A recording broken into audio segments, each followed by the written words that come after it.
Salmo 39, 10. Tira de sobre mim a tua praga, estou desfalecido pelo golpe da tua mão. Quando castigas o homem com repreensões por causa da iniquidade, fazes com que a sua beleza se consuma como a traça, assim todo homem é vaidade. Ouve, Senhor, a minha oração e inclina os teus ouvidos ao meu clamor. Não te cales perante as minhas lágrimas, porque sou um estrangeiro contigo e peregrino como todos os meus pais. Poupa-me até que tome alento, antes que me vá e não seja mais. Amém. Até aqui a palavra de Deus. Quando você contrata um serviço, você espera e de fato você tem o direito de receber um serviço de qualidade. Se o serviço for realizado com inadequação, você tem o direito de reclamar. Você tem o direito de exigir ou ressarcimento financeiro, que afinal de contas você pagou para ter uma coisa e recebeu outra, ou então você tem o direito de reclamar e exigir que o serviço seja retificado, até que seja de acordo com aquilo que você espera. Mas como é que você vai proceder quando o que é inadequado não é o serviço que você contratou, e sim um favor que você recebeu de alguém? Você certamente tem o direito de reclamar de um serviço mal prestado, mas teria você o direito de reclamar de um favor mal feito?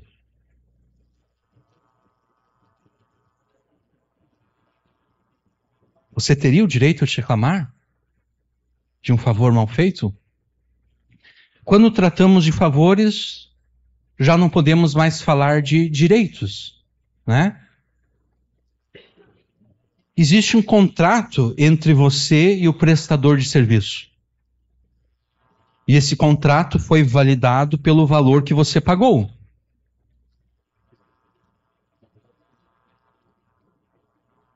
Mas que contrato há entre você e a pessoa que te fez um favor? Existe um contrato entre você e a pessoa que te fez um favor? Qual é a vantagem que você deu a ela que a obriga legalmente a te prestar um favor com o máximo da sua habilidade?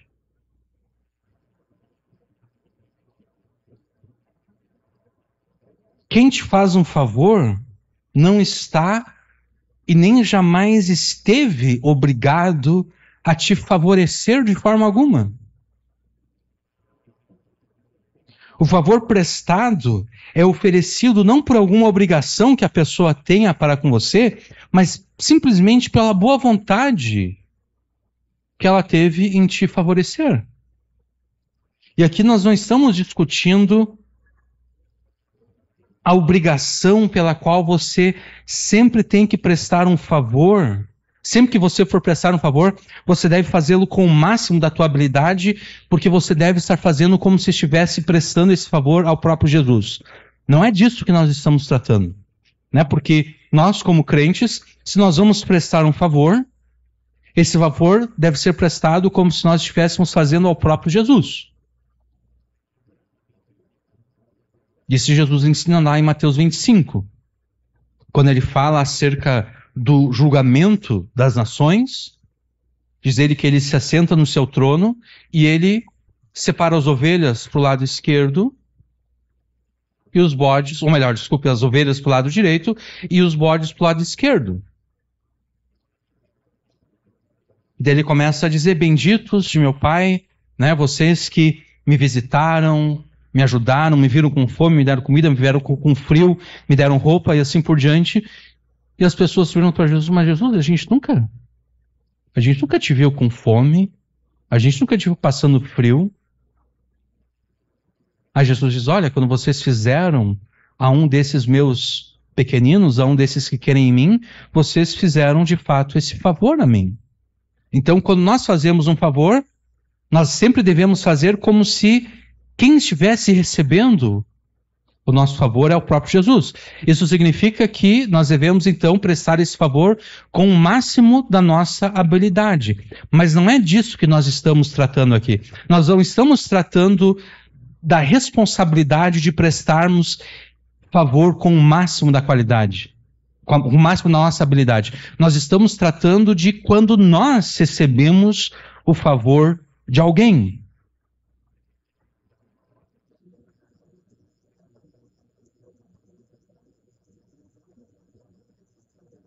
Você tem o direito de reclamar com alguém que te presta um favor que você considera inadequado?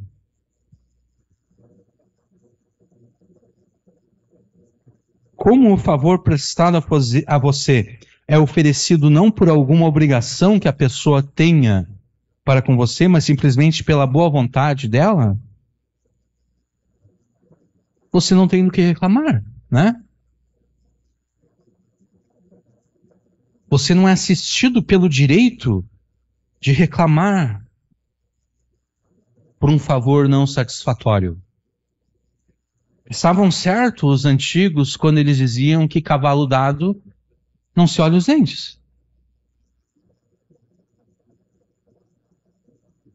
Ou seja, é deseducado, é ingrato reclamar da qualidade de um favor prestado. Agora, é claro que você sempre pode ser deseducado, se você quiser. Você sempre pode ser ingrato. Você sempre pode externalizar essa deseducação, essa ingratidão, reclamando com quem te fez o favor.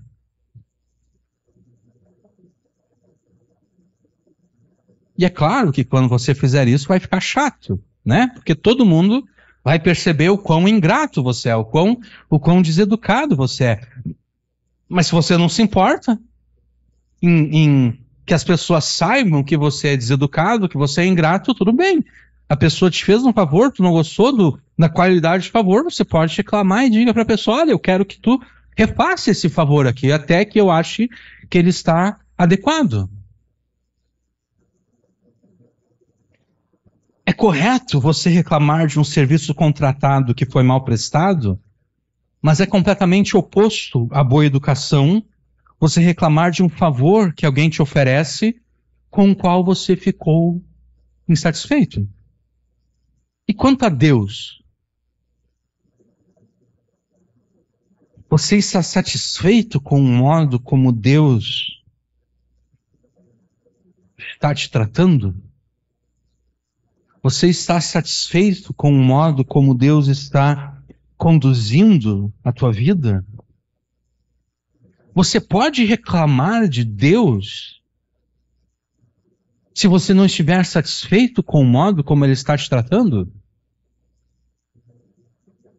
Você pode reclamar de Deus caso não esteja satisfeito com o modo como Ele está conduzindo a tua vida? Reclamar do modo como Deus conduz a tua vida constitui pecado, constitui murmuração blasfema, uma murmuração que blasfema de Deus. E é fácil perceber essa murmuração, é fácil perceber essa blasfêmia, que é reclamar de Deus quando Ele conduz a tua vida de modo a você experimentar a bênção e a vitória. É fácil perceber essa murmúria quando Deus está conduzindo a tua vida de uma forma que te é agradável. Porque de repente você tem um emprego que paga bem, você olha para o vizinho, ele tem um emprego que paga melhor. E daí você poderia dizer para Deus, pô Deus, por que o Senhor não me deu um emprego do meu vizinho? Eu poderia estar ganhando mais dinheiro se o Senhor tivesse me dado o emprego dele. É fácil perceber, nesse caso, né, a ingratidão. Porque as pessoas vão olhar para você e vão dizer, tá bom, mas olha só, tudo bem, tu não está ganhando tanto quanto teu vizinho, mas tu está ganhando bem. Tu não está passando fome. Tu ainda tem dinheiro para gastar em luxos que a maioria das pessoas não tem condições. Então, do que tu está reclamando?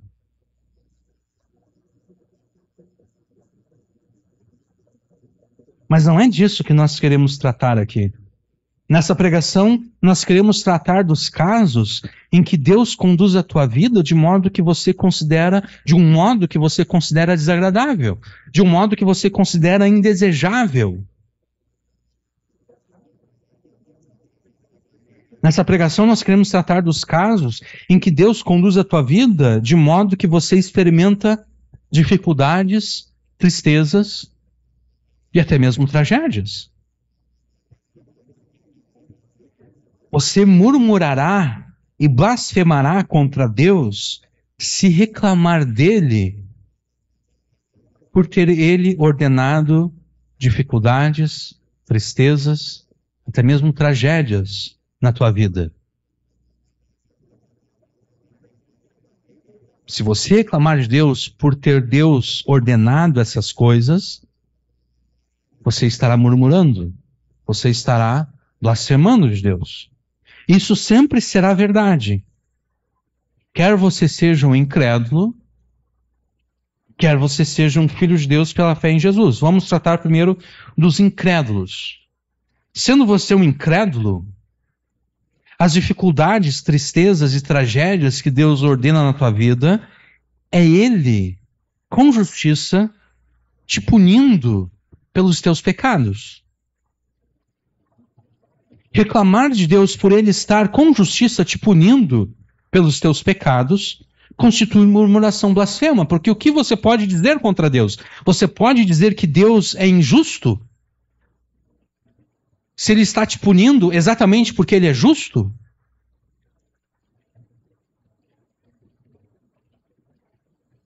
Qual é a reclamação que um incrédulo poderia levantar contra Deus?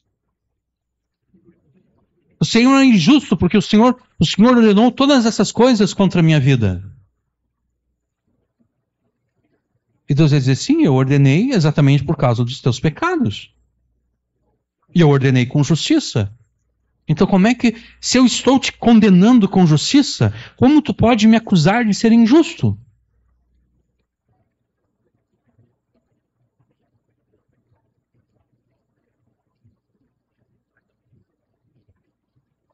Se você, alguém que se recusa a se arrepender dos seus pecados e crer em Jesus, não reconhece a justiça e a prerrogativa divina para te julgar e para punir os teus pecados através desses sofrimentos, a todos os teus pecados que você cometeu, pelos quais você está sendo castigado, a todos esses pecados você acrescenta o pecado da murmuração blasfema, quando reclama de Deus por Ele, com justiça, ter ordenado dificuldades, tristezas e tragédias sobre a tua vida como forma de punição.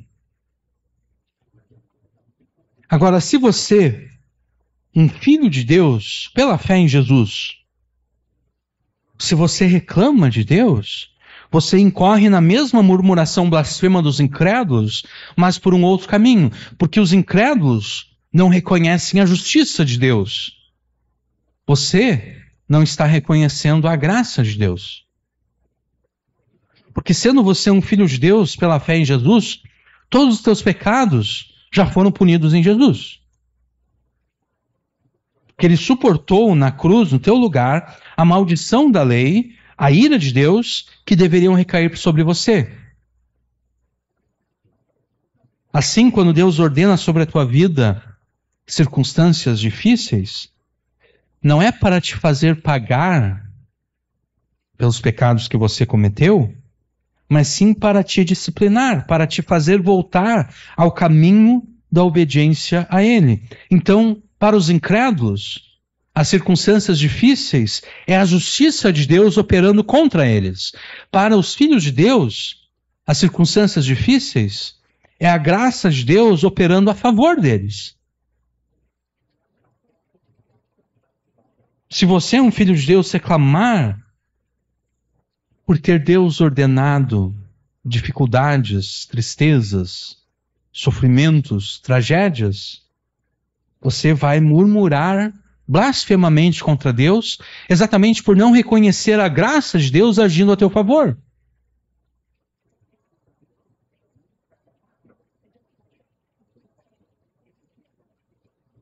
Não lembro agora se foi ontem ou se foi terça-feira, eu vi um vídeo no YouTube de, acho que era 8 anos atrás, não sei, uma manifestação que estava acontecendo lá nos Estados Unidos, uma manifestação violenta, e tinha uma mulher passando na rua, e ela reconhece o filho dela no meio da manifestação.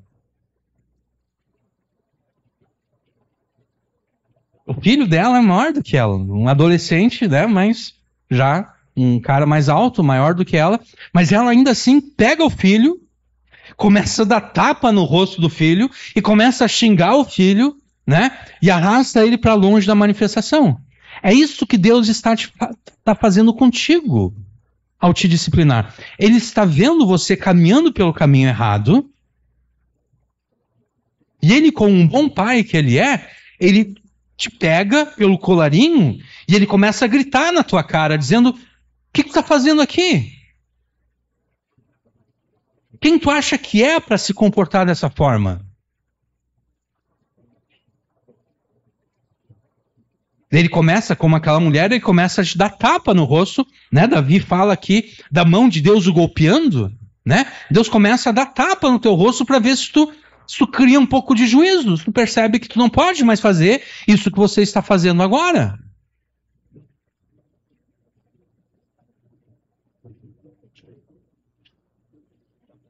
Se aquela mulher visse o seu filho no meio de uma manifestação violenta e ela não fizesse nada, ela estaria permitindo que o seu filho cometesse crimes, né, destruísse propriedade pública e privada.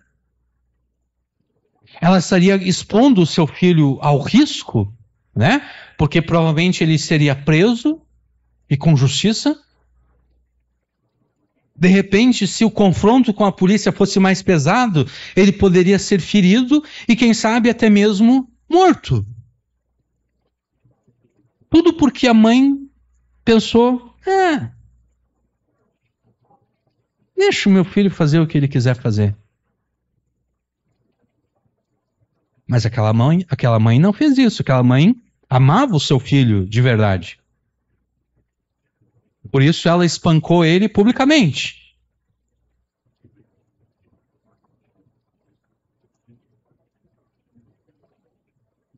É isso que Deus está fazendo contigo.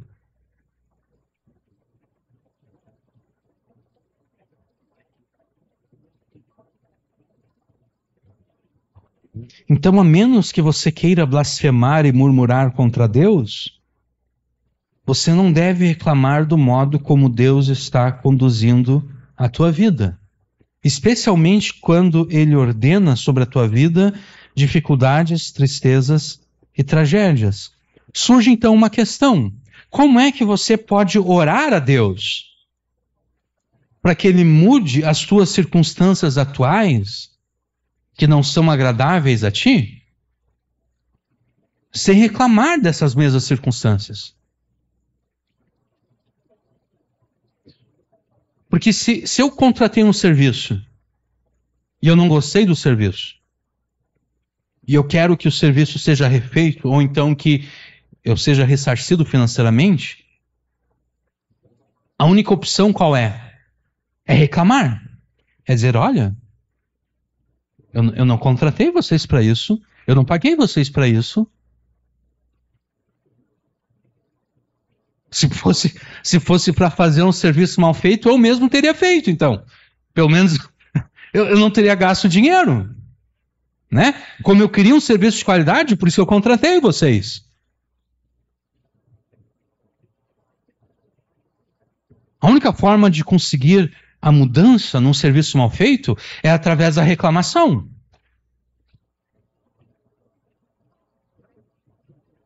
Mas você não pode reclamar da forma como Deus está conduzindo a sua vida.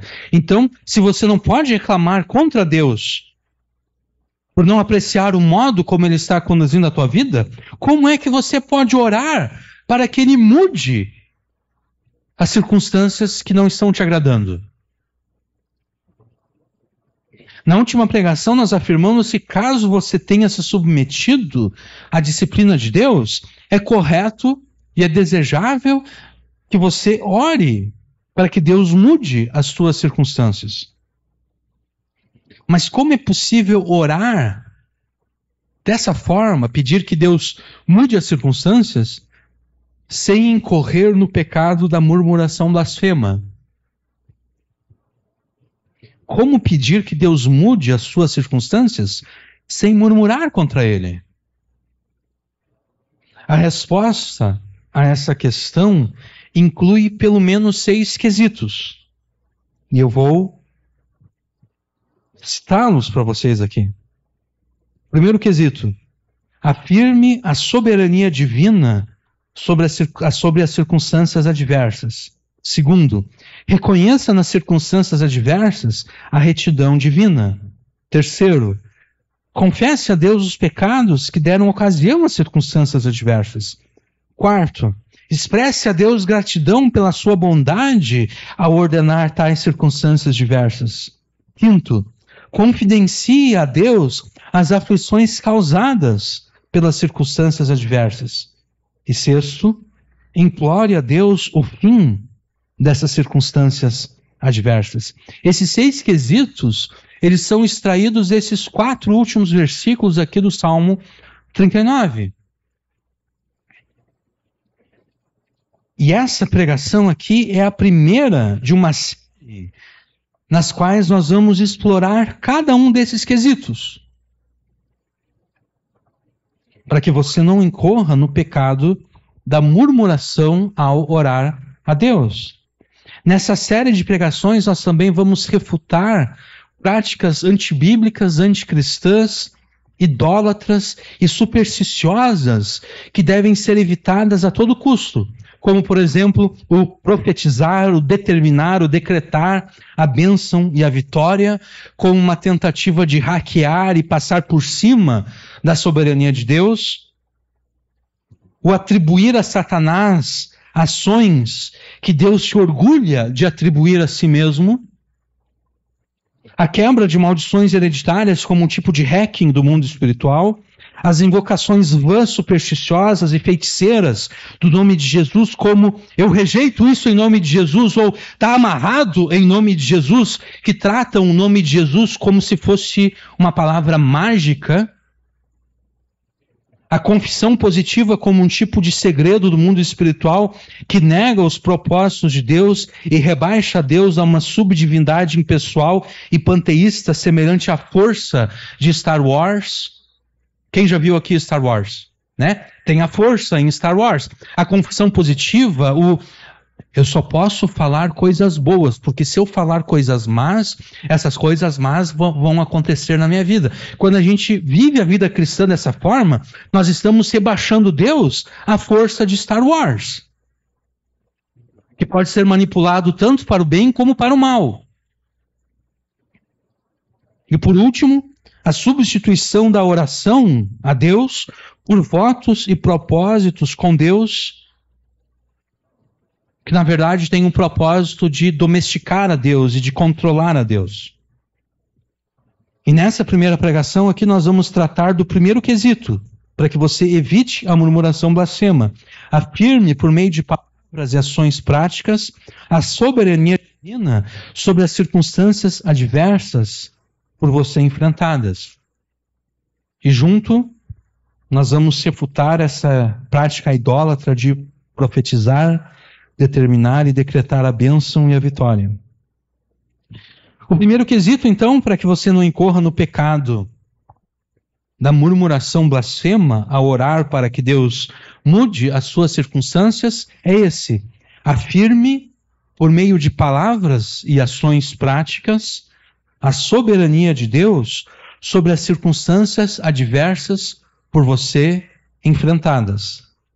E esse quesito ele pode ser verificado a partir dos versículos 10 e 11, nos quais Davi escreve: tira de sobre mim a tua praga, estou desfalecido pelo golpe da tua mão. Quando castigas o homem com repreensões por causa da iniquidade, fazes com que a sua beleza se consuma como a traça. Assim, todo homem é vaidade.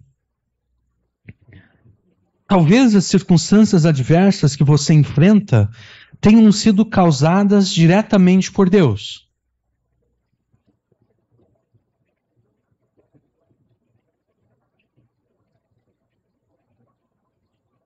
Uma doença, por exemplo.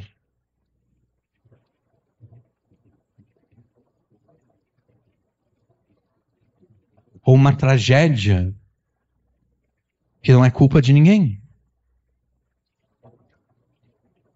Por exemplo, no final do ano passado, eu contei para vocês, né? Eu me envolvi num acidente.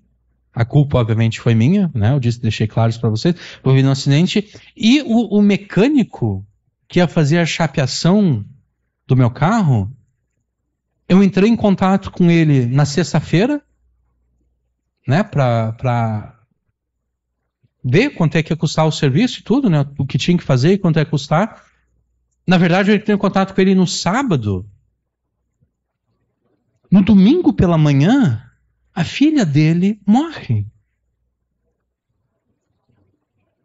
A filha dele morreu num acidente na BR-116 e não foi culpa de ninguém.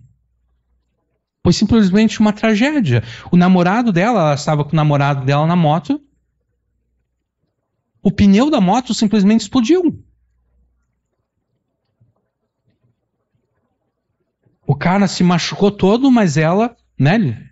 Eles foram arrastados pelo asfalto, né? Ela bateu a cabeça tudo e morreu na hora. Aparentemente é uma tragédia que ninguém é culpado. Claro que pensando melhor aqui, de repente, quem fez a manutenção, se houve alguma manutenção, né, no pneu da moto, de repente essa pessoa não fez um trabalho direito. Mas aparentemente é simplesmente uma fatalidade. Né? Não foi falta de imperícia do namorado dela que estava pilotando a moto, não. Foi simplesmente uma fatalidade. O pneu explodiu, o cara perdeu o controle da moto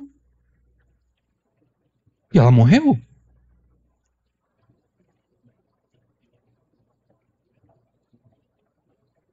A gente pode dizer que ali é Deus diretamente agindo naquela circunstância.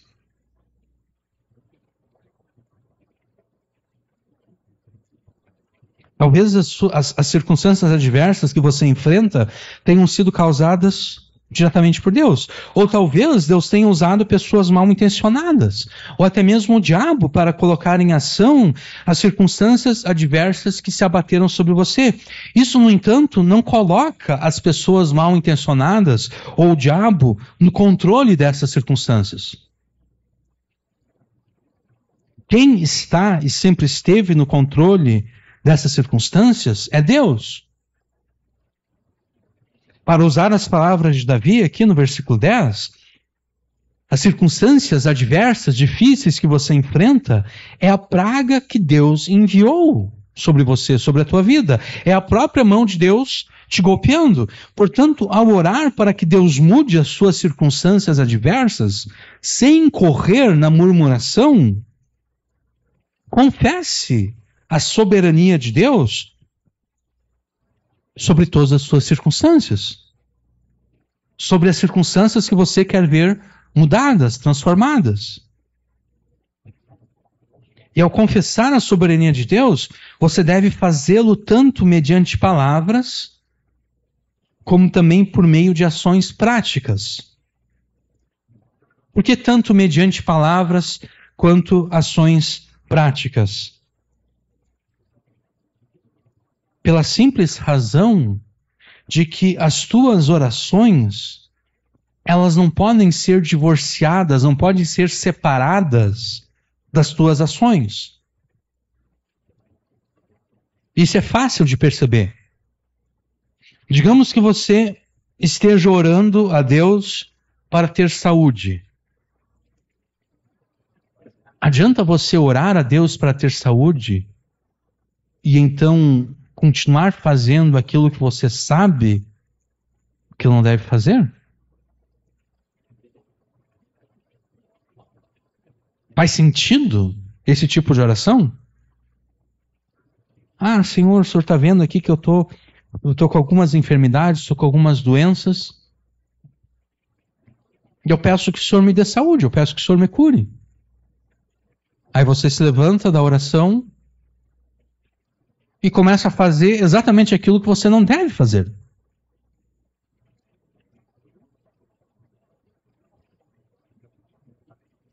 Ou um exemplo que eu já dei algumas pregações atrás.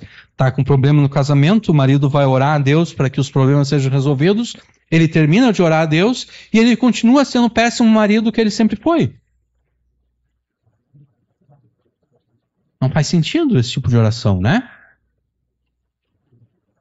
Não faz sentido você confessar com as suas palavras a soberania de Deus para logo depois agir como se Deus não fosse de fato soberano. E você tem um exemplo no próprio versículo 10 aqui de como confessar, através de palavras, a soberania de Deus sobre as dificuldades, tristezas e tragédias que você está enfrentando. Davi diz no versículo 10, tira de sobre mim a tua praga, estou desfalecido pelo golpe da tua mão. Não importa se Deus usou pessoas mal intencionadas ou o próprio diabo, em última instância, todas essas dificuldades, tristezas e tragédias é Deus agindo na tua vida. É a praga de Deus, é Deus te golpeando. Então fale como Davi falou aqui no versículo 10.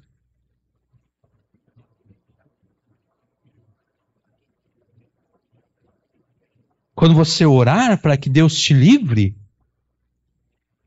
para que Deus te salve, dê a Deus a glória do reconhecimento de que é Ele que está agindo na tua vida. De que o que está acontecendo na tua vida não é um mero acidente, não é um mero acaso. Não, é Deus que está agindo na tua vida.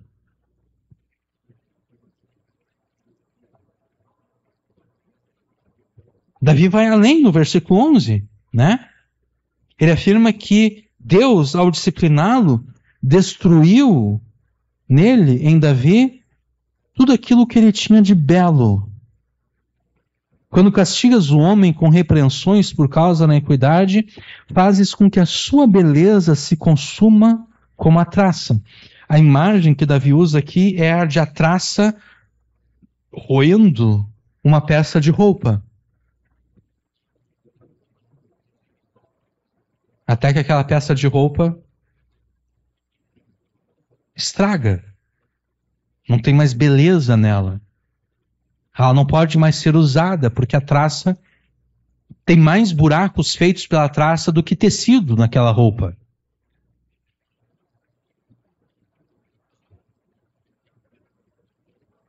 Como uma traça, Deus foi roendo Davi.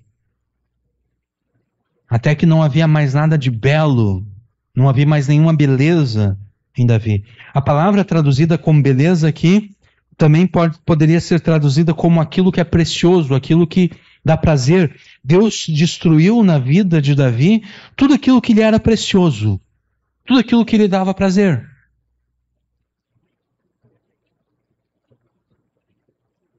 Então não importa se Deus usou pessoas mal intencionadas ou o próprio diabo, ou se ele mesmo diretamente está agindo na tua vida. Em última instância, é Ele. Em última instância, é Ele fazendo essas coisas. Então dê a glória a Ele de reconhecer que é Ele agindo.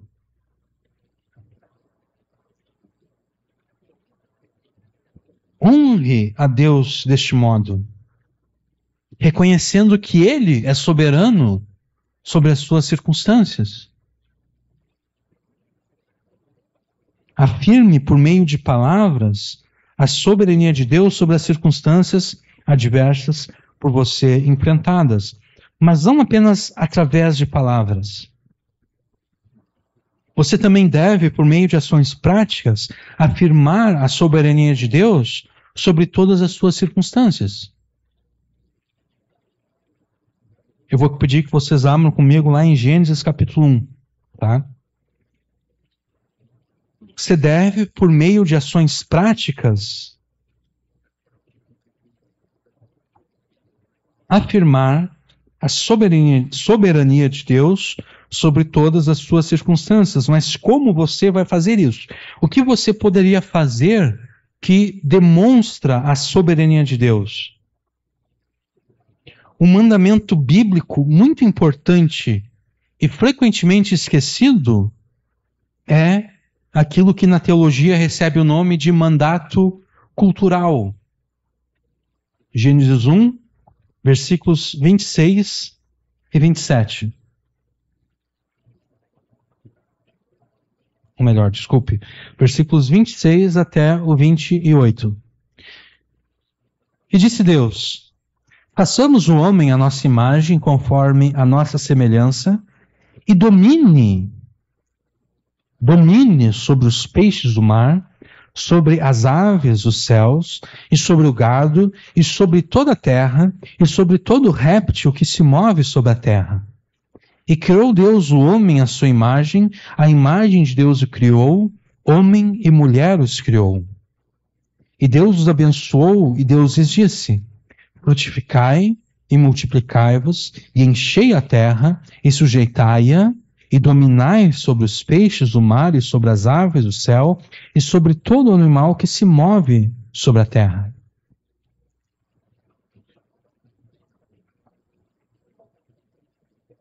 O mandato cultural presente nesses versículos aqui é a ordem que Deus deu a Adão para que Adão domine a criação, para que Adão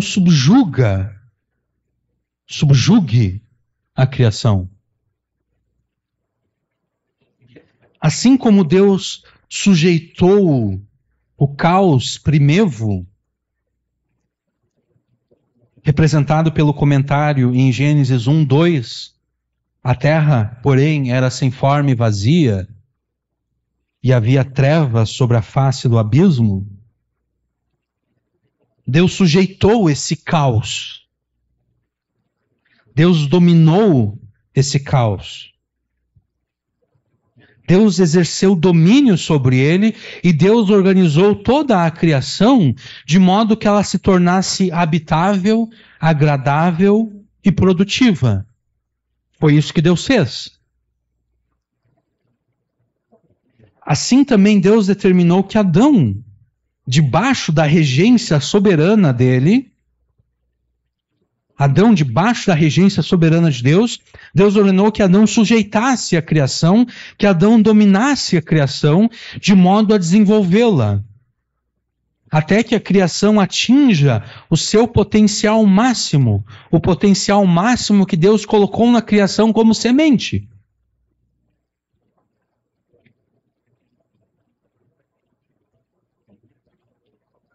Por exemplo, olha o que nós temos ao nosso redor.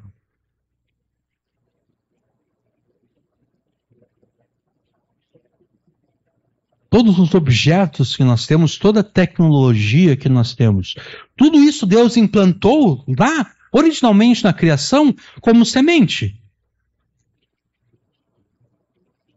A potencialidade para todas as coisas que nós temos aqui e para as coisas que nós teremos daqui a 10 anos, a potencialidade para todas essas coisas já estava lá no início. Quando Deus então ordena aqui que Adão domine a criação, sujeite a criação, é isso que Deus está ordenando. Deus está ordenando que Adão desenvolva a criação até que a criação atinja o seu potencial máximo.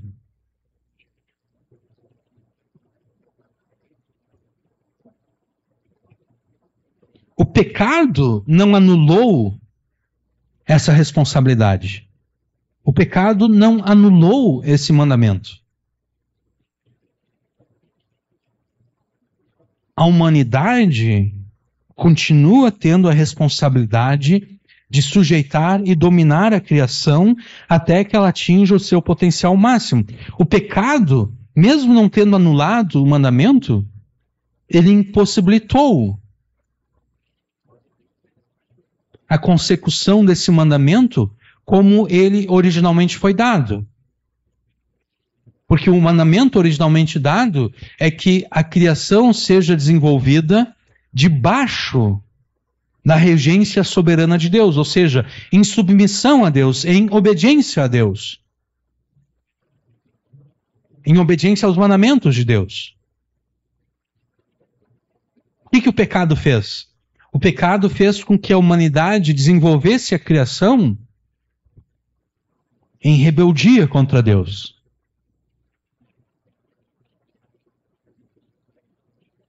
Então, por exemplo,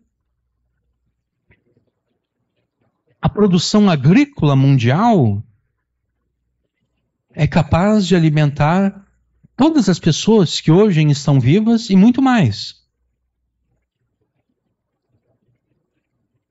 E ainda assim, existem milhões de pessoas que morrem de fome no mundo. Por quê? Porque a criação está sendo desenvolvida, mas em rebeldia contra Deus. Nós estamos desenvolvendo cada vez mais tecnologias que permitem que a produção agrícola seja cada vez mais abundante e de qualidade e cada vez mais resistente às pestes. Mas tudo isso em rebeldia contra Deus. Então nós temos pessoas que literalmente são gordas de tanto comer, e aquelas que são simplesmente pele e osso. Que a gente teria medo de tocar nela, porque de repente se a gente tocasse naquela pessoa que é pele e osso, a gente desmontaria aquela pessoa. Né? Acho que todos nós já vimos, né, imagens daquelas crianças lá na África, né, que tu vê, é pele e osso. Tu pensa, nossa, se eu fosse pegar aquela criança, eu acho que eu iria desmontar ela, porque não tem nada ali.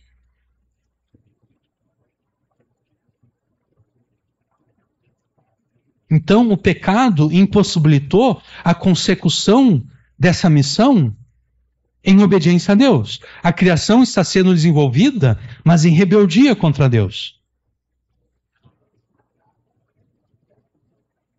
Isso que eu vou falar agora não está no sermão. É por isso que os cristãos, né, como existe essa polarização, especialmente no Brasil, né, direita versus esquerda, os cristãos não podem simplesmente assumir que tudo o que é capitalismo é correto. Não é correto. Porque, por exemplo, sabe o que Deus ordena na sua lei? Deus ordena na sua lei o seguinte, olha, quando tu fores colher o fruto do teu campo, faz o seguinte, colhe o fruto, mas não colhe tudo. Deixa um pouquinho para trás. Que daí os pobres da tua região, eles podem chegar ali na tua lavoura e eles podem colher o que sobrou. Se a gente dissesse isso, né? Se a gente dissesse isso pro Silas Malafaia, ele já gritaria: comunismo! Tá mandando os empresários distribuir comida para os pobres de graça, é comunismo, tá querendo acabar com a propriedade privada. Não, isso é Deus na sua palavra. Então a gente não pode cometer esse erro de tudo que é capitalismo é correto, Deus diz amém e aleluia para o capitalismo. Não.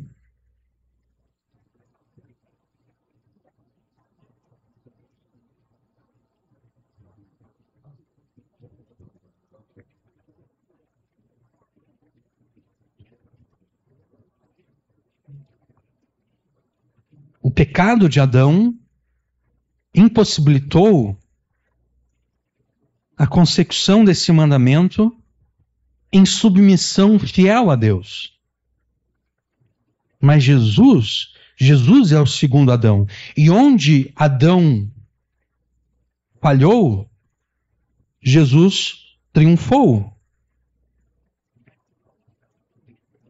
Eu peço que vocês abram comigo em Salmo 8.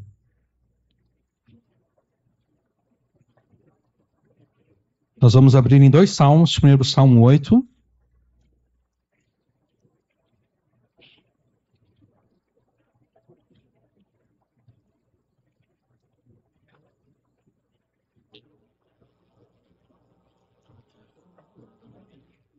Salmo 8, versículo 1. Vocês vão perceber que esse salmo aqui é um salmo que fala da criação de Deus, né? Ó Senhor, Senhor nosso, quão admirável é o teu nome em toda a terra, pois puseste a tua glória sobre os céus. Tu ordenaste força da boca das crianças e dos que mamam por causa dos seus inimigos, para fazer calar ao inimigo e ao vingador. Quando vejo os teus céus, obra dos teus dedos, a lua e as estrelas que preparaste, eu me pergunto, esse eu me pergunto aqui eu inseri no texto, né? Que é o homem mortal para que te lembres dele, e o filho do homem para que o visites? Pois pouco menor o fizeste do que os anjos, e de glória e de honra o coroaste. Fazes com que ele tenha domínio sobre as obras das tuas mãos, tu o puseste debaixo de seus pés. Todas as ovelhas e bois, assim como os animais do campo, as aves dos céus e os peixes do mar, e tudo que passa pelas veredas dos mares. Ó Senhor, Senhor nosso, quão admirável é o teu nome sobre toda a terra. Se vocês prestaram um pouquinho atenção aqui, Davi no Salmo 8, ele está desenvolvendo Gênesis 1, versículos 26, 27 e 28, que nós vemos antes. Ele está desenvolvendo esse tema inserido por Moisés, lá no início da Bíblia, Davi está desenvolvendo aqui no Salmo 8. Davi diz, olha, quando eu olho para a grandeza de toda a criação, eu me pergunto, quem é um homem mortal para que te lembres dele, e o filho do homem para que o visites? Quer dizer, o homem, diante de toda a criação, é algo pequeno. E ainda assim, né, por pouco menor fizeste do que os anjos, né? Os anjos são mais poderosos do que os homens, do que a humanidade. Mas ainda assim, ainda que diante da criação, seja natural, seja criação angélica, ainda que diante da criação o homem seja pequeno, ainda assim de glória e de honra Deus coroou a humanidade, Deus coroou o homem, e Deus fez com que o homem, versículo 6, tenha domínio sobre as obras das tuas mãos. Tudo puseste, todas as coisas Deus pôs debaixo dos pés de Adão.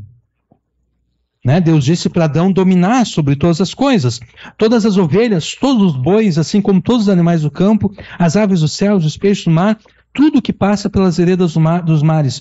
Tudo isso Deus colocou debaixo dos pés de Adão, para que Adão dominasse sobre todas essas coisas e sujeitasse todas essas coisas e desenvolvesse todas elas até que elas alcançassem o seu potencial máximo. Eu quero que vocês prestem atenção aqui no versículo 6, no finalzinho. Tudo puseste debaixo de seus pés. Tá? Agora Salmo 110.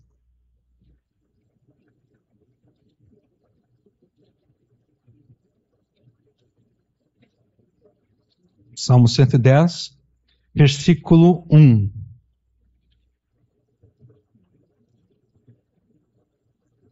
Disse o Senhor ao meu Senhor, assenta-te à minha mão direita, até que eu ponha os teus inimigos por escabelo, por plataforma para os teus pés, né? Até que eu ponha os teus inimigos debaixo dos teus pés. Então, no Salmo 8, Deus colocou todas as coisas debaixo dos pés de Adão. Aqui no Salmo 110, versículo 1, Deus está dizendo ao Senhor de Davi, ao Messias, né? Deus está dizendo para o Messias, assenta-te à minha mão direita, até que eu ponha os teus inimigos por debaixo dos teus pés. Agora vamos para Hebreus, capítulo 2.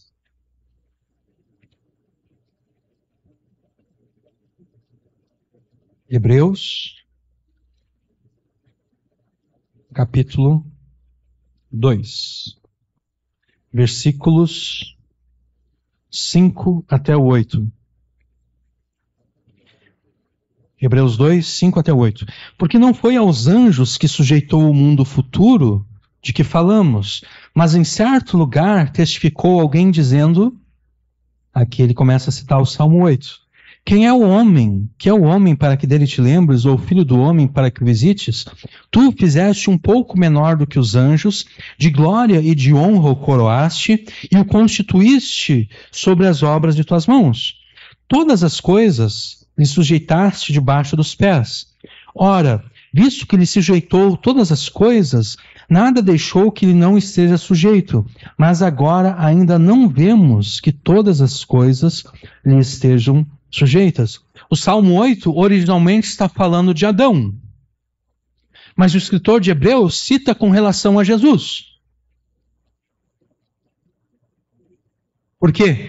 Porque Jesus é o segundo e último Adão.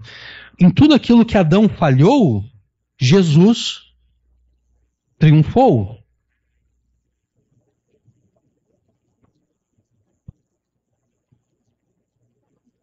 Segunda Coríntios, ou melhor, 1 Coríntios, capítulo 15.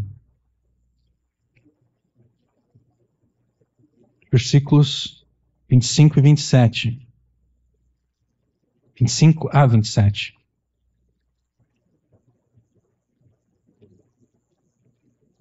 Porque convém que ele reine, que Jesus reine, até que haja posto todos os inimigos debaixo de seus pés. Aqui é uma referência a Salmo 110, 1, né? Assenta-te à minha direita até que eu ponha os teus inimigos debaixo dos teus pés. Ora, o último inimigo que há de ser aniquilado é a morte.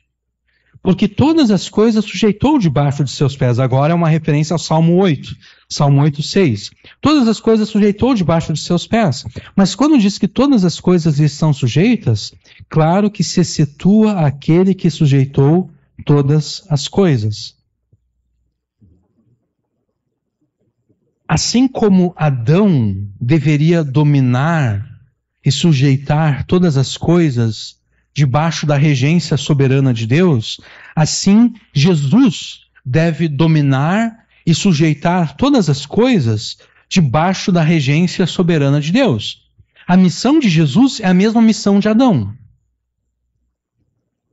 A missão de Jesus é a mesma missão de Adão. A missão de Adão qual era? Dominar a criação e sujeitar a criação, desenvolver a criação até o seu potencial máximo, tudo isso debaixo da regência soberana de Deus. Adão falhou na sua missão. Então veio Jesus, o segundo Adão. E a missão de Jesus, o segundo Adão, é a mesma missão que não foi cumprida pelo primeiro Adão. A missão de Jesus é dominar a criação, sujeitar a criação, desenvolver a criação até o seu potencial máximo, tudo isso debaixo da regência soberana de Deus. E tanto o escritor de Hebreus quanto Paulo estabelecem uma tensão que nós poderíamos chamar de uma tensão escatológica, né? O escritor de Hebreus fala que todas as coisas estão sujeitas debaixo dos seus pés, fazendo referência ao Salmo 8, e logo depois ele diz: ainda não vemos todas as coisas sujeitas debaixo dos seus pés. E Paulo aqui, Paulo coloca atenção em termos do Salmo 8 e o Salmo 110. No Salmo 8 está dito: todas as coisas já foram sujeitas, já foram colocadas debaixo dos seus pés. O Salmo 110 diz: assenta-te à minha direita até que eu ponha todos os teus inimigos debaixo dos teus pés. Quando Paulo e o escritor de Hebreus citam o Salmo 8, versículo 6, eles estão afirmando que Jesus é esta figura adâmica e escatológica. Jesus é o último Adão a quem Deus o Pai entregou o domínio sobre toda a criação. Quando Jesus vai subir aos céus, lá no final de Mateus 28, o que ele diz? Ele diz: toda autoridade me foi dada nos céus e na terra. Que autoridade é essa? A autoridade originalmente entregue a Adão.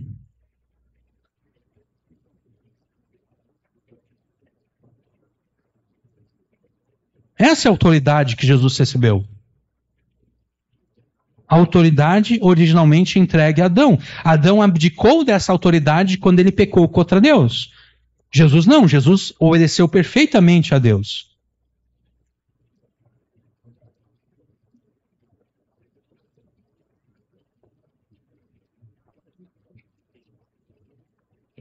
O Pai colocou toda a criação debaixo dos pés de Jesus, entregando a Jesus o domínio sobre todas as coisas, para que Jesus disponha da criação como melhor lhe parecer.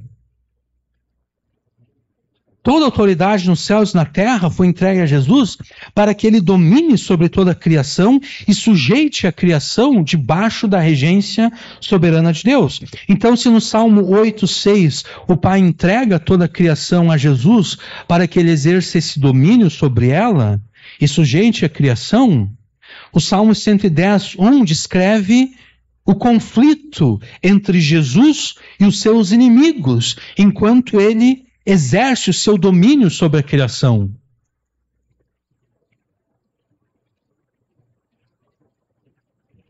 No Salmo 8, Jesus recebe a criação, mas nem toda a criação quer pertencer a Jesus, né? Os teus parentes não querem pertencer a Jesus. Os teus vizinhos não querem pertencer a Jesus. Os seus amigos, os seus colegas de trabalho não querem pertencer a Jesus. No Salmo 8, Jesus recebe toda a criação. Mas os teus parentes não querem ser de Jesus. Os teus vizinhos, colegas de trabalho, nenhum deles quer pertencer a Jesus. O Salmo 110, então, é esse conflito entre Jesus e os teus familiares. E Deus, o Pai, diz para Jesus: assenta-te à minha direita, até que eu ponha todas essas pessoas que não querem pertencer a ti, até que eu ponha todas elas submissas debaixo dos teus pés.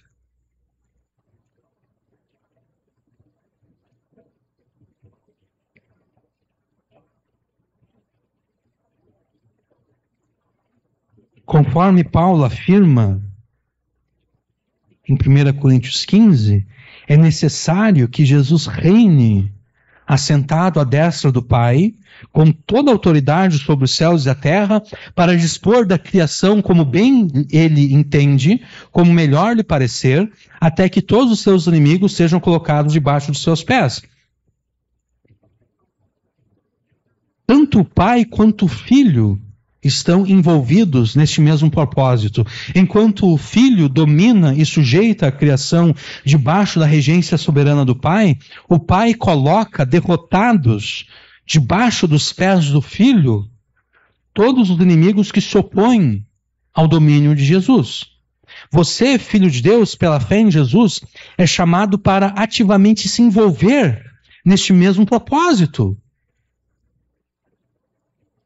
de sujeitar toda a criação e dominá-la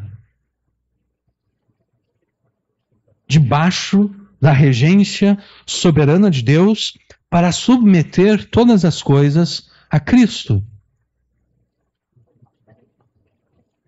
Peço que vocês abram comigo em 2 Coríntios 10.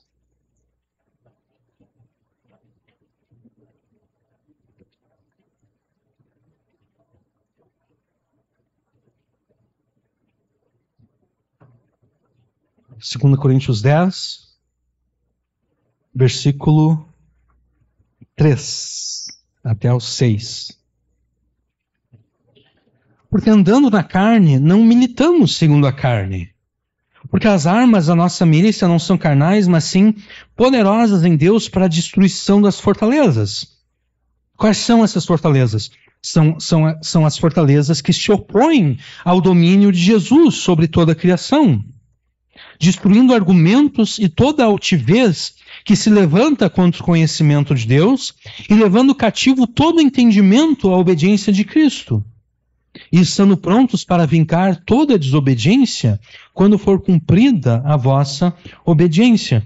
Você foi chamado para ativamente se envolver nesse propósito de sujeitar toda a criação e dominá-la debaixo da regência soberana de Deus, para submetê-la a Jesus Cristo. Você é chamado para destruir todas as fortalezas, todos os raciocínios falaciosos, toda a arrogância que se levanta contra o conhecimento de Deus. Você é chamado para levar cativo todo pensamento à obediência de Jesus. Você é chamado para, com Jesus, dominar e sujeitar a criação, para libertar a criação da servidão de Satanás. O teu envolvimento ativo nessa missão são essas ações práticas pelas quais você vai afirmar a soberania de Deus sobre as circunstâncias adversas que você quer ver mudadas.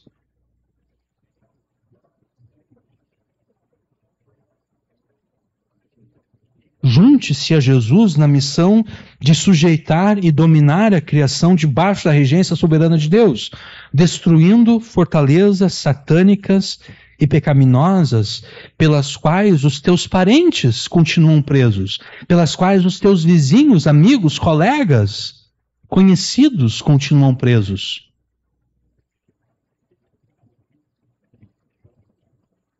Junte-se a Jesus na missão de sujeitar e dominar a criação debaixo da regência soberana de Deus, destruindo todos os raciocínios falaciosos que os teus parentes usam para rejeitar a Jesus. Você prega Jesus para eles e eles dizem, não, eu não quero Jesus por causa disso. Esse por causa disso é um raciocínio falacioso que você deve destruir.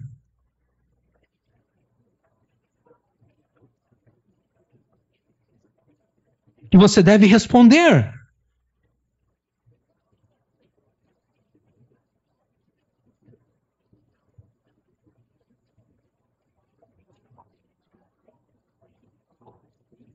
Toda arrogância você deve destruir.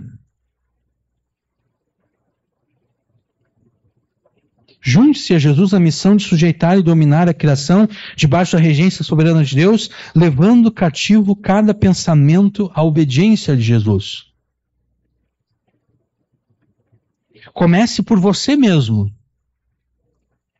E depois avance para a tua família, e então para os teus colegas de trabalho, colegas de escola, para os teus amigos, vizinhos e conhecidos.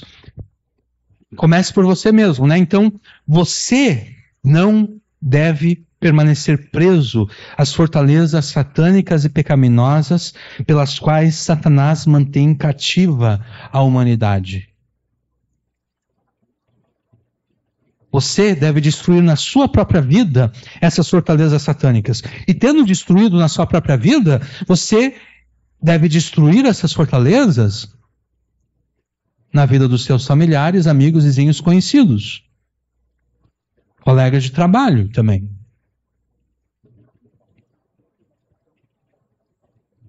Você não deve permitir que nenhum deles permaneça preso a essas fortalezas satânicas. Você não deve raciocinar falaciosa e arrogantemente. Os seus raciocínios não podem ser falaciosos. Os seus raciocínios não podem ser arrogantes, de modo que você rejeite o conhecimento de Deus revelado na Escritura. Depois de ter expulsado da tua mente todos os raciocínios falaciosos, você deve expulsar da mente dos seus familiares, amigos, vizinhos, conhecidos, os raciocínios falaciosos deles. Você está conversando com eles e você percebe o raciocínio errado deles, você deve dizer, esse raciocínio está errado. Tu está errado em pensar dessa forma. Tu não pode continuar pensando dessa forma. É por pensar dessa forma que tu está rejeitando a Jesus. Tu não pode continuar pensando dessa forma. Tu tem que rejeitar esse pensamento. Esse pensamento está errado.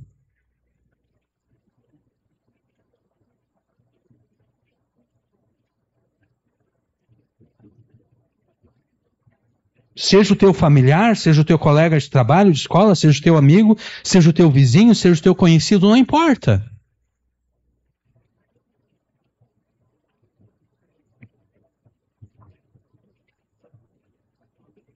Você deve levar todos os teus pensamentos cativos à obediência de Jesus, e você também deve levar todos os pensamentos dos seus familiares, colegas, amigos, vizinhos, conhecidos, cativos à obediência de Jesus.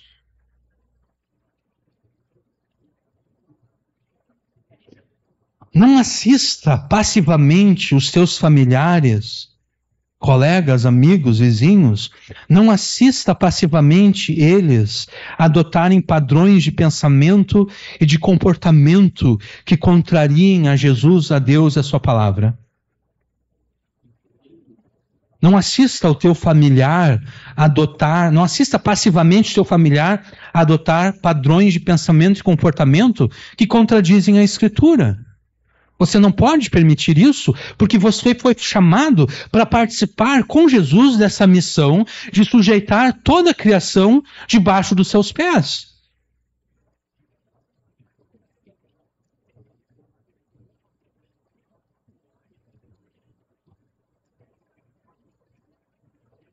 Então não assista passivamente nenhuma pessoa a adotar padrões de pensamento e comportamento que contrariam a Jesus e a sua palavra. De repente você pensa, eu vou orar por eles. Tudo bem, ore por eles. Mas a oração não é suficiente. Não porque Deus não seja poderoso para responder à tua oração, mas porque Deus quer que você seja a resposta à oração que você faz a Ele. Da mesma forma que o marido que ora para que o seu casamento seja melhor, da mesma forma como que Deus coloca aquele marido como a resposta da oração que está sendo feita. Ó, Senhor, o Senhor está vendo que meu casamento não está muito legal, o Senhor está vendo todas essas circunstâncias aqui, não está muito legal, eu não estou gostando dessa situação, e Deus está dizendo, tá bom, eu estou ouvindo a tua oração. Sabe qual é a minha resposta? Leia a minha palavra, descubra como deve ser um bom marido e seja esse bom marido. Né? Porque não vai ser por um passe de mágica que aquele casamento vai melhorar. Então, da mesma forma, eu vou orar, eu estou vendo os meus familiares, amigos, vizinhos, conhecidos, eu estou vendo eles adotarem padrões de pensamento, padrões de comportamento que contrariem a Jesus, eu vou orar por eles, tudo bem, ore, mas não pare na oração. Que você é a resposta à oração, porque é você que está vendo o erro sendo cometido. Seria a mesma coisa que você está vendo alguém ali se afogando, e você pode ajudar a pessoa, você tem condições de nadar, você tem força o suficiente para nadar e para salvar a pessoa, mas em vez de salvar a pessoa, você fica chamando outras pessoas. Vem, olha ali, ó, tem alguém morrendo lá, ó. Alguém tem que fazer alguma coisa. Alguém está morrendo? Não, é tu que viu e tu tem condições de ajudar. Vai lá e ajuda. É tu que está vendo a tua família sendo destruída pelo diabo. Então é tu que tem que ir lá e trabalhar para que ela não seja destruída pelo diabo.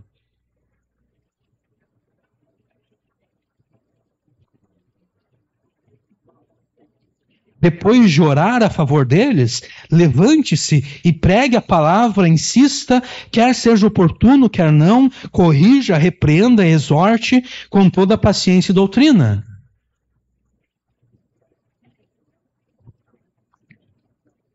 Você deve, em nome de Jesus, sujeitar e dominar a si mesmo e todas as pessoas que frequentam os ambientes que você frequenta, de modo que você e todas essas pessoas estejam sujeitas a Jesus. Não seja um covarde omisso como Adão foi.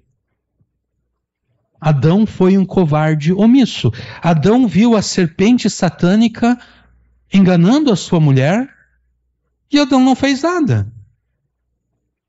Ele disse, acho que Eva é inteligente o suficiente para não cair no engano do diabo.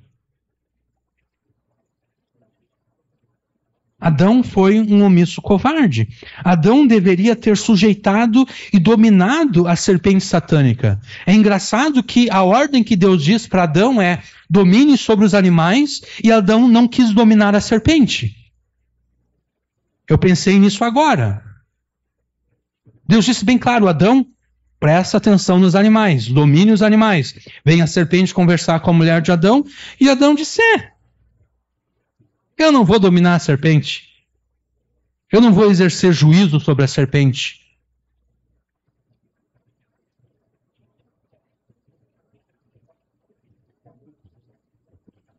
Adão foi um covarde omisso. Adão deveria ter sujeitado e dominado a serpente satânica. Adão deveria ter exercido juízo em vingança contra ela, por ter ela ousado pronunciar palavras mentirosas e rebeldes contra Deus.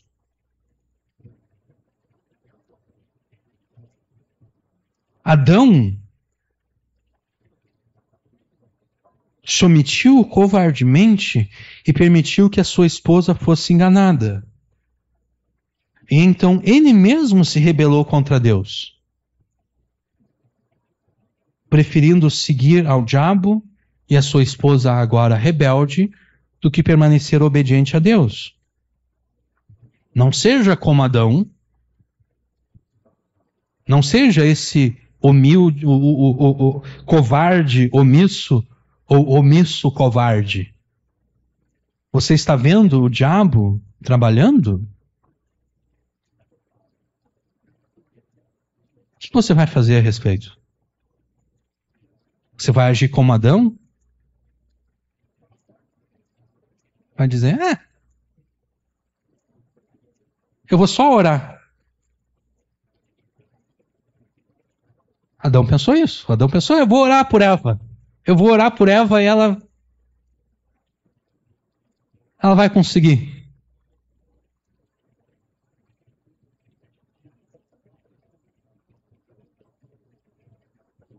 Não assista passivamente Satanás enganando o teu cônjuge, enganando os teus filhos, enganando o restante dos seus familiares, amigos, colegas e vizinhos. Não assista passivamente Satanás conduzindo a tua família, os teus amigos, vizinhos, colegas e conhecidos a uma maior rebeldia contra Deus. Não faça como Adão, faça como Jesus. Jesus expôs o diabo, né? Jesus disse, vocês são filhos do diabo, e o diabo é mentiroso desde o princípio. Ele é o pai da mentira. Vocês não devem acreditar nele. Adão não fez isso. Adão permitiu que o diabo enganasse a sua mulher. Jesus chega e diz, não, o diabo é o pai da mentira. Você deve imitar a Jesus. Você deve dizer para o teu parente, o diabo é o pai da mentira. Tu vai ser trouxa para ser enganado por ele?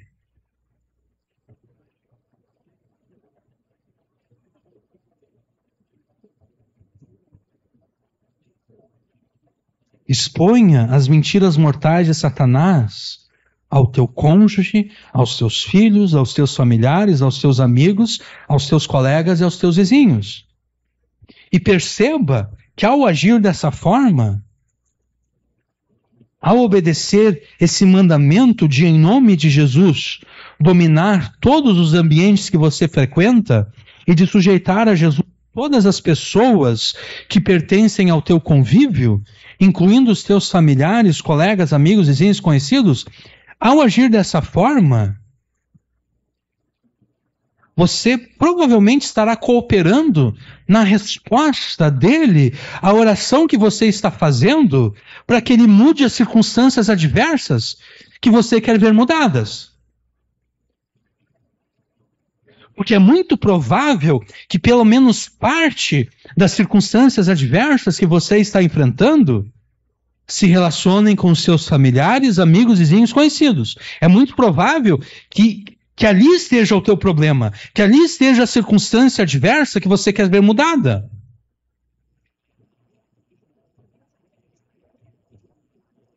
Talvez as circunstâncias adversas que você está enfrentando seja uma crise familiar, envolvendo o teu cônjuge, os teus filhos, os teus pais, os teus irmãos, os teus sogros, os teus cunhados, genros, noras, não importa. Talvez ali esteja o problema que você está enfrentando. Ou talvez você está enfrentando um problema na escola, ou de repente no trabalho,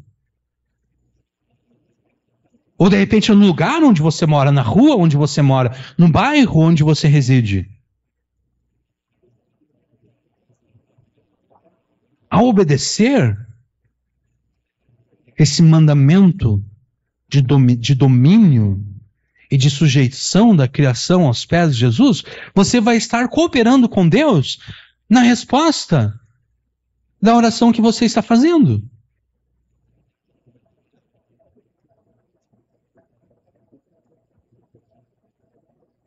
De repente você está orando a Deus, a minha família está sendo destruída.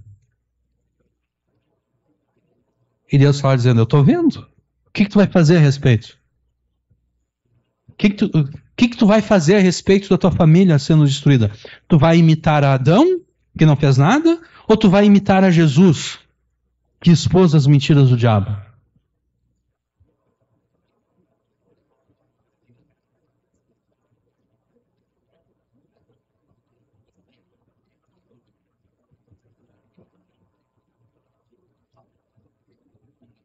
Afirme a soberania de Deus sobre as circunstâncias adversas que você está enfrentando, mediante palavras, através das suas orações a Deus, mas também por meio dessas ações práticas.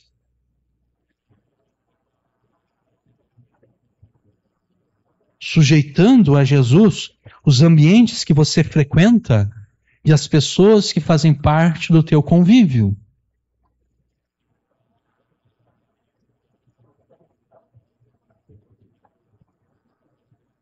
A oração pela qual você pede a Deus que Ele mude essas circunstâncias é complementada pelo domínio espiritual que você exerce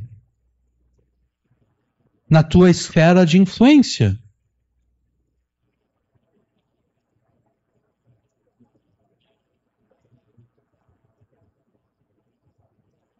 Assim como Deus sujeitou o caos primevo e exerceu domínio sobre ele e organizou toda a criação de modo que ela se tornasse habitável, agradável e produtiva, assim você deve sujeitar o caos que está ao teu redor.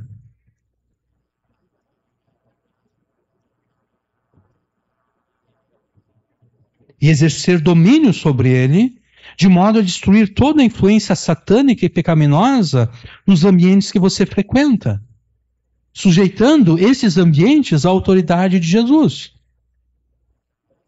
Jesus te deu a responsabilidade de, em seu nome, transformar os ambientes que você frequenta, de modo que esses ambientes se tornem habitáveis, agradáveis e produtivos.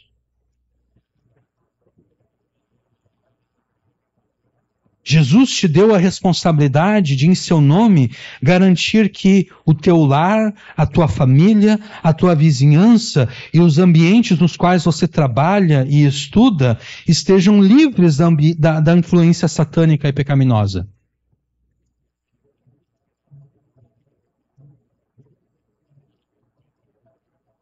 Jesus te deu a responsabilidade de garantir que todos esses ambientes estejam debaixo da regência soberana de Deus, de Jesus, da Escritura. Talvez você esteja pensando em não fazer isso. Eu não quero fazer isso. Eu não quero exercer esse domínio espiritual sobre todos os ambientes que eu frequento. Não quero sujeitar esses ambientes ao domínio de Jesus. Tá bom? Considere o seguinte: ao recusar-se a fazer isso, você está confessando que mentiu a Deus. Quando em oração você afirmou que Ele era soberano sobre as suas circunstâncias. Na tua oração você disse como Davi, né? A tua mão está me ferindo. Na tua oração você disse, o Senhor é soberano sobre as minhas circunstâncias. Foi o Senhor que enviou todas essas coisas para o meu bem. Mas ao se recusar a demonstrar a soberania de Deus de forma prática, você está dizendo que essa oração é mentirosa. Porque você não está confirmando a oração com ações práticas. Né? O que adianta? Eu me lembro de na escola orar para me dar bem numa prova. Mas adiantava orar para eu me dar bem na prova sem ter estudado? Sem ter pelo menos me esforçado para tentar entender? Adiantava eu dizer, Senhor, me ajuda aqui nessa prova, tá difícil. Essa disciplina aqui é difícil, eu não estou entendendo exatamente o que o professor está ensinando. Adianta eu orar dessa forma e daí depois ficar assistindo televisão ou jogar no videogame e não ou brincando na rua com os amigos e não estudar, tentar entender? Adianta você orar para ser promovido no emprego e não se esforçar para ser um bom funcionário? Não se esforçar para fazer um bom trabalho? Adianta você orar para ter saúde e ser curado e continuar vivendo um estilo de vida destrutivo? Não adianta, né? Todas as orações que você faz devem ser seguidas por ações práticas alinhadas com essas orações. Por ações práticas que confirmem aquilo que você está pedindo. Eu quero passar na prova, tá bom? Eu vou orar para Deus me ajudar a passar na prova, mas na verdade eu vou orar também para que Deus me ajude aqui, enquanto eu vou estudar, para que eu consiga entender a disciplina. Para que eu consiga entender a matéria. Porque de nada adianta também passar na prova sem ter entendido nada. Né? Vamos pensar numa prova objetiva, né? Onde tu pode chutar nas alternativas A, B, C, D e E. O que adianta Deus te conduzir a fazer todos os chutes corretos e nem saber por que você acertou a questão? Não adianta de nada, porque você não cresceu como pessoa, você não amadureceu, você não aprendeu nada.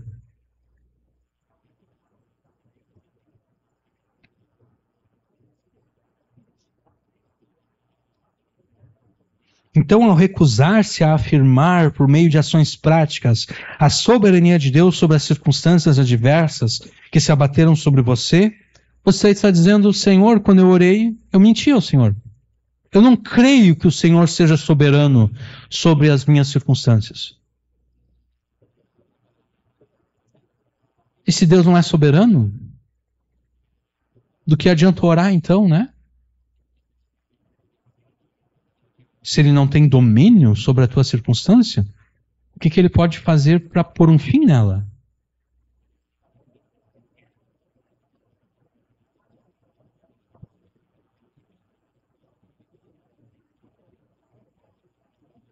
E se você mentiu a Deus na oração, em última instância, você incorreu no pecado da murmuração blasfema. Você não evitou o pecado.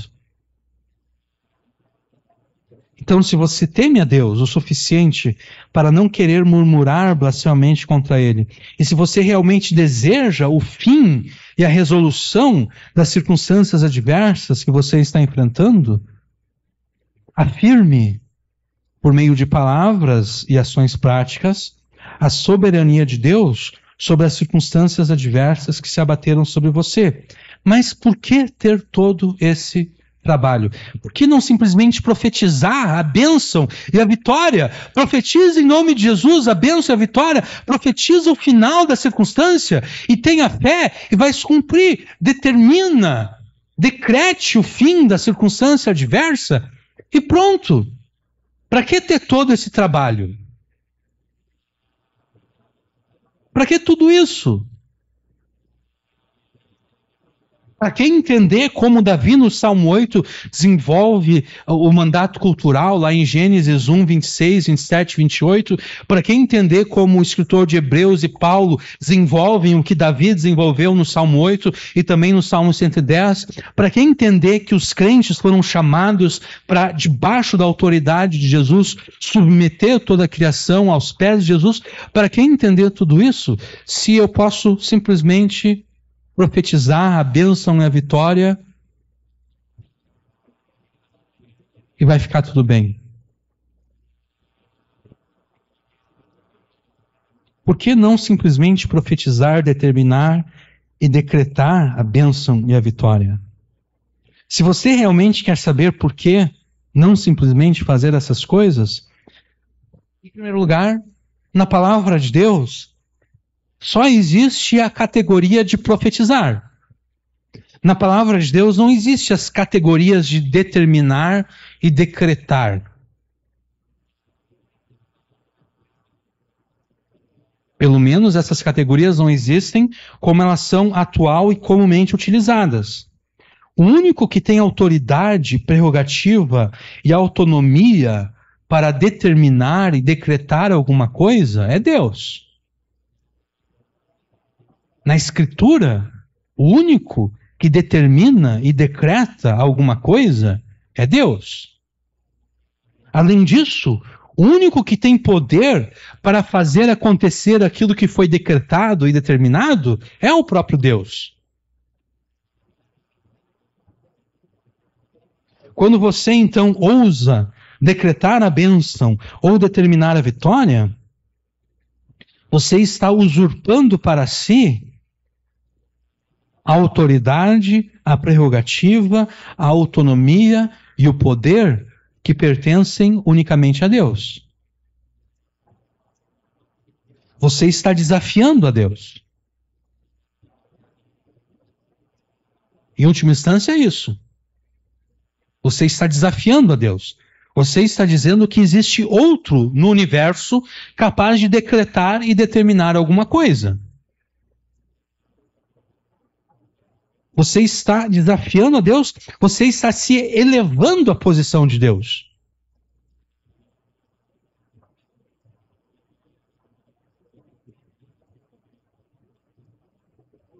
Você está desafiando a Deus e tornando-se idólatra nesse processo. Olha o que Tiago fala. Escutem agora vocês que dizem: hoje ou amanhã iremos para tal cidade e lá passaremos um ano. E agora aqui, nós já estamos decretando e determinando e profetizando a vitória. Nós faremos negócios e nós teremos lucros.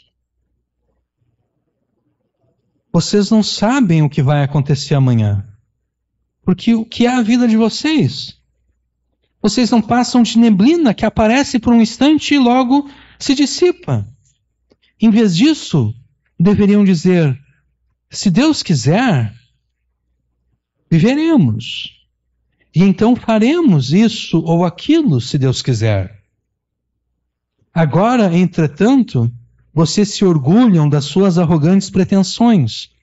Todo orgulho semelhante a esse é mau.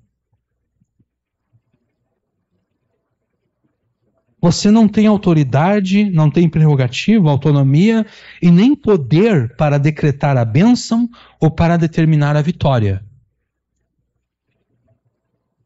O máximo que você pode fazer é, com humildade e temor, dizer o seguinte: olha, se Deus quiser, se Deus nos der vida e saúde, nós vamos nos esforçar ao máximo. E se Deus quiser, esse nosso esforço vai valer a pena. Se Deus quiser, os negócios que nós queremos fazer, os lucros que nós queremos obter, nós teremos. Isso é o máximo que você pode dizer.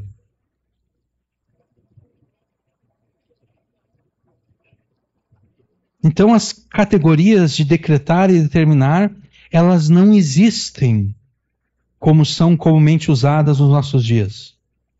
Elas só existem com relação a Deus. Deus sim decreta, Deus sim determina, mas não nós. Mas e quanto à categoria de profetizar? Bom, essa categoria existe e ela é aplicável aos crentes. Os crentes podem profetizar, mas não da forma como é feito atualmente. Olha o que Pedro diz acerca da verdadeira profecia e dos homens que profetizaram da parte de Deus. Primeiramente, porém, saibam que nenhuma profecia da Escritura provém de interpretação pessoal, porque nunca jamais qualquer profecia foi dada por vontade humana. Nunca jamais qualquer profecia foi dada por vontade humana. Entretanto, homens falaram da parte de Deus, movidos pelo Espírito Santo. A profecia jamais tem origem humana. A profecia jamais tem origem na vontade ou nos desejos humanos. A profecia é Deus comunicando a sua vontade mediante homens movidos pelo Espírito Santo. Isso é profecia. Quando você pega os teus desejos e as tuas vontades e apresenta esses desejos e vontades como se eles fossem uma profecia, você está mentindo.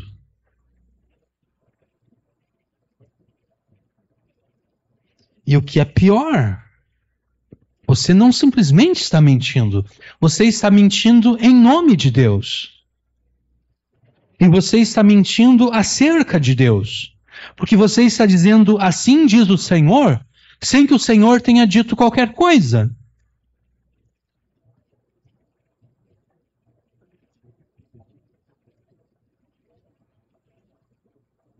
Se você quer que o teu irmão seja abençoado e seja vitorioso, ore a Deus para que ele seja abençoado e seja vitorioso. Né? Se você sabe que teu irmão está passando por uma situação difícil e você quer que ele consiga vencer essa situação difícil, ore por ele, mas não chame essa oração de profecia. Não diga, irmão, eu estou profetizando a bênção sobre a vida do irmão, eu estou profetizando a vitória para o irmão. Não diga isso.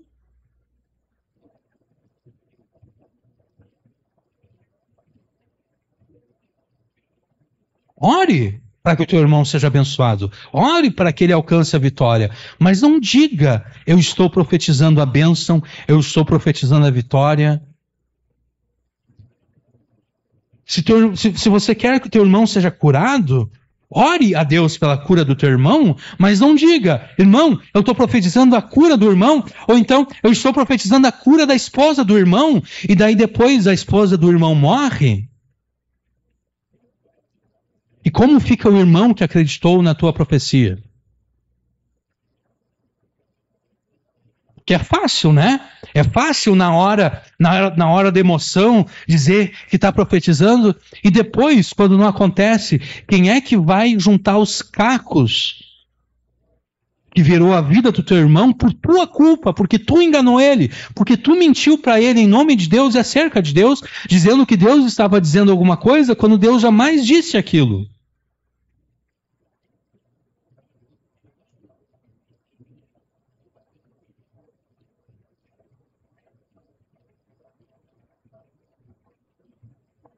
Não minta em nome de Deus e nem acerca de Deus, porque se você fizer isso, Deus vai te responsabilizar, porque você será responsável por escandalizar o teu irmão.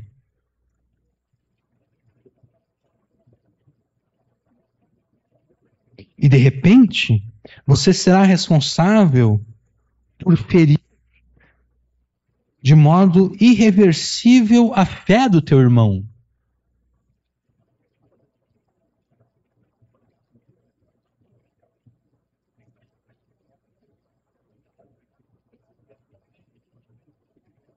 Porque o que vai acontecer com teu irmão que foi ingênuo e simplório para acreditar na tua profecia quando ela não se cumprir?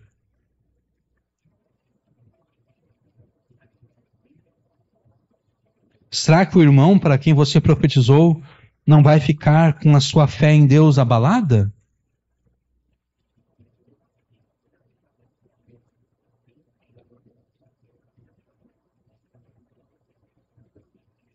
Será que a fé dele não vai ficar abalada?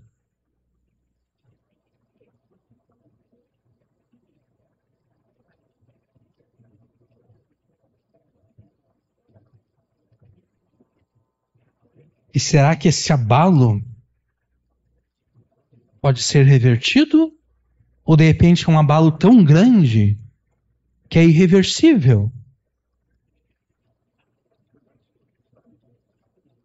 Que não tem conserto? Que não tem voltar atrás? um escândalo tão grande, um tropeço tão grande, que teu irmão tropeçou e caiu e nunca mais consegue se levantar.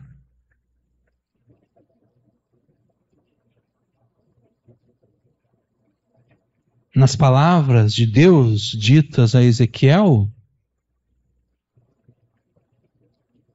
se o teu irmão nunca se levantar, ele vai morrer na sua culpa. Mas Deus vai cobrar de ti. Que fez ele tropeçar e cair.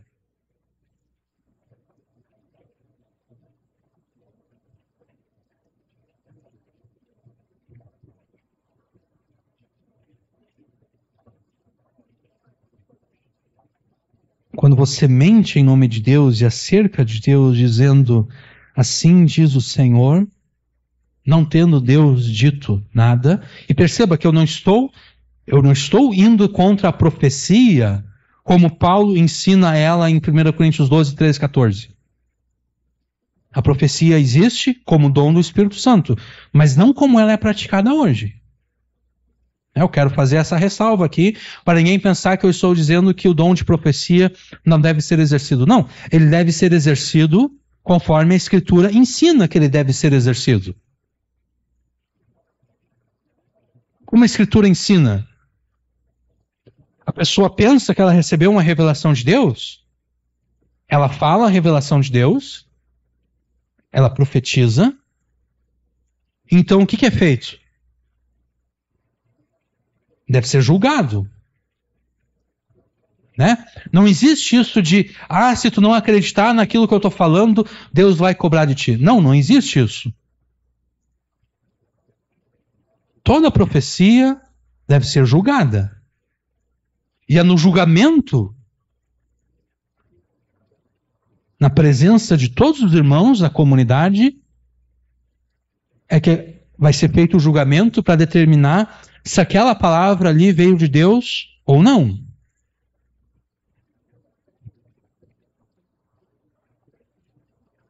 Mas deixa eu voltar aqui. Quando você mente em nome de Deus e acerca de Deus, dizendo, assim diz o Senhor, não tendo o Senhor dito nada, você se torna pedra de tropeço e escândalo para o teu irmão. E se você se tornar isso, se você for pedra de escândalo, ou melhor, pedra de tropeço e motivo de escândalo, sabe o que Jesus profetizou, determinou e decretou sobre você? E aqui eu estou usando essas expressões de forma um tanto quanto irônica e provocativa. Se você profetizou, determinou e decretou algo para o teu irmão que Deus jamais falou, e você fez isso, tornando-se pedra de tropeço e motivo de escândalo para o teu irmão, Jesus profetizou, determinou e decretou sobre você as seguintes palavras: se alguém fizer tropeçar um desses pequeninos que creem em mim, seria melhor para esse que uma grande pedra de moinho fosse pendurada ao seu pescoço e fosse afogado na profundeza do mar. Ai do mundo por causa das pedras de tropeço, porque é inevitável que elas existam, mas ai de quem é responsável por elas. Jesus diz, é inevitável que ocorram os escândalos, mas ai daquele que for responsável pelo escândalo.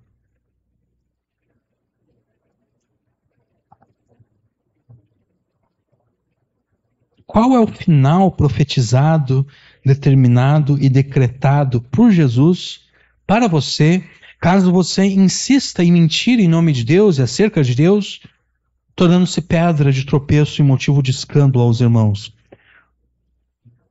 O final profetizado, determinado e decretado por Jesus é o inferno. Porque o inferno é o lugar apropriado para todo aquele que afirma profetizar em nome do Senhor, sem que o Senhor o tenha enviado. Nem todo que me diz Senhor, Senhor entrará no reino dos céus, mas aquele que faz a vontade de meu Pai que está nos céus.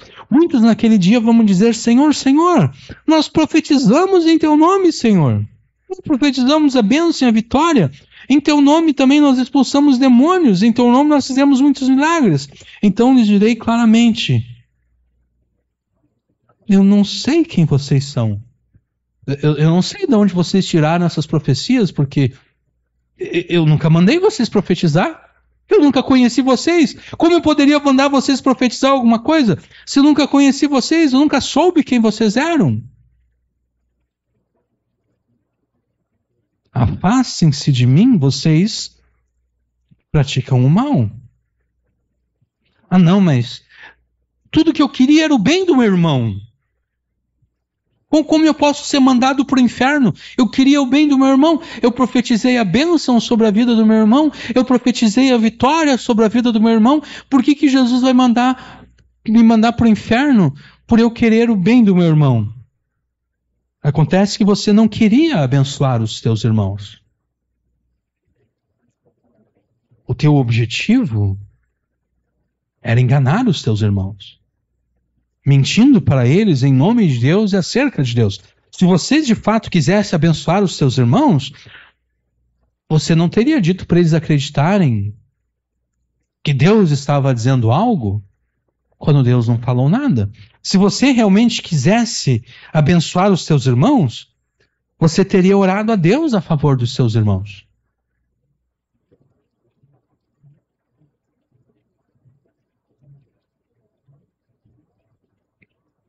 Mas você mentiu em nome de Deus e acerca de Deus.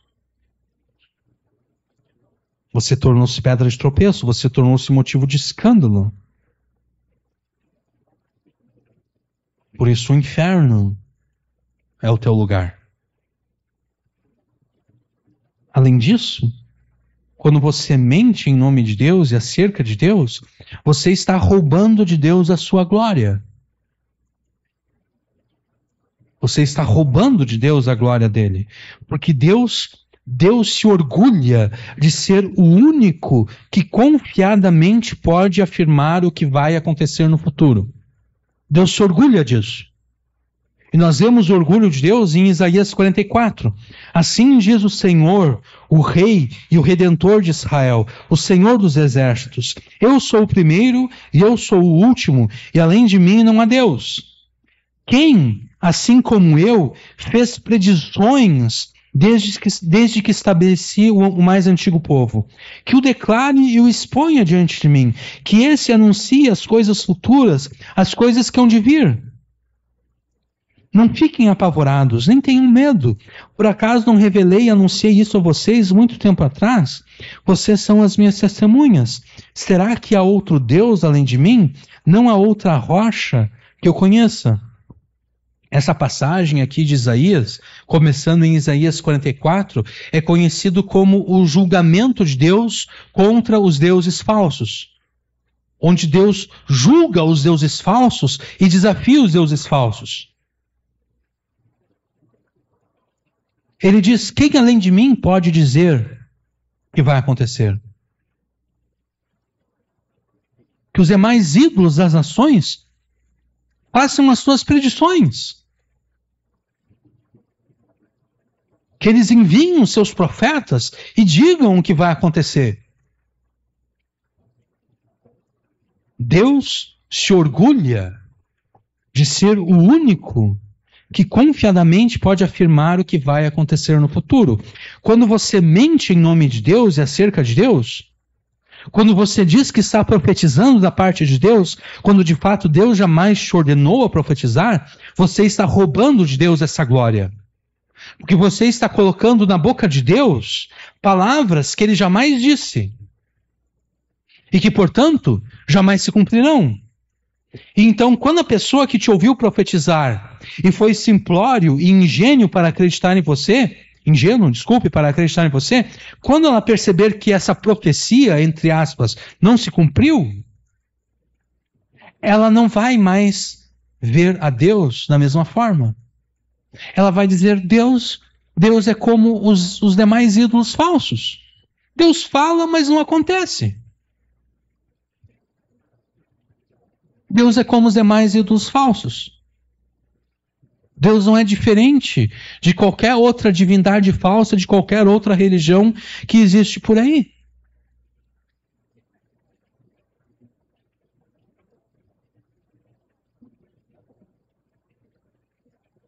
Você estará roubando a glória de Deus ao mentir em nome de Deus e acerca de Deus, quando diz profetizar sem que o Senhor tenha te enviado. E se você está roubando a glória de Deus, você é? Você é um ladrão. Porque você está roubando a glória de Deus. Mas além disso, além de ser um ladrão, você é um idólatra. Porque você está roubando a glória de Deus, de modo que os ídolos falsos sejam igualados a Deus. Você tornou-se um idólatra. Então o inferno é assim, o lugar apropriado para você, se você ousa mentir em nome de Deus e acerca de Deus, roubando de Deus a sua glória.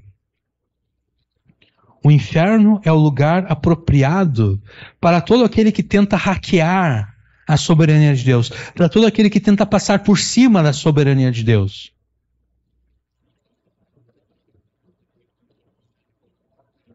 Você não tem a autoridade, a prerrogativa, a autonomia e o poder para decretar a bênção ou para determinar a vitória.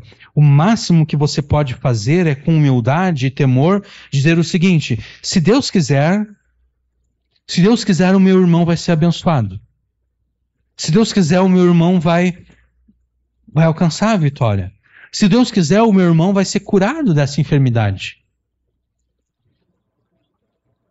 E se o máximo que você pode fazer é afirmar esse se Deus quiser, se esse é o máximo que você pode fazer, então ore a Deus a favor do teu irmão.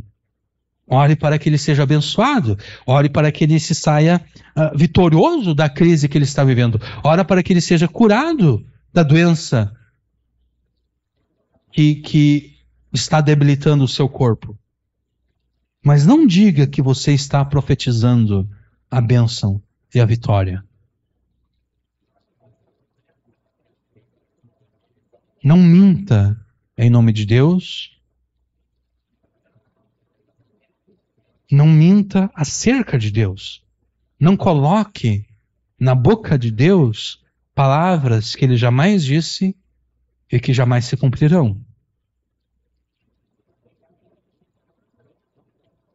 Não tente hackear nem passar por cima da soberania de Deus. Se você teme a Deus o suficiente para não querer murmurar e blasfemar contra Ele, e se você realmente deseja o fim e a resolução das circunstâncias adversas por você enfrentadas, você não se atreverá a profetizar, decretar ou determinar coisa alguma. Você não se atreverá a hackear nem a passar por cima da soberania de Deus. Se você teme a Deus o suficiente para não querer murmurar e blasfemar contra Ele, e se você realmente quer o fim e a resolução dos problemas que você está enfrentando, você afirmará, por meio de palavras e ações práticas, a soberania de Deus sobre as circunstâncias adversas que se abateram sobre você. É isso que você fará. Amém.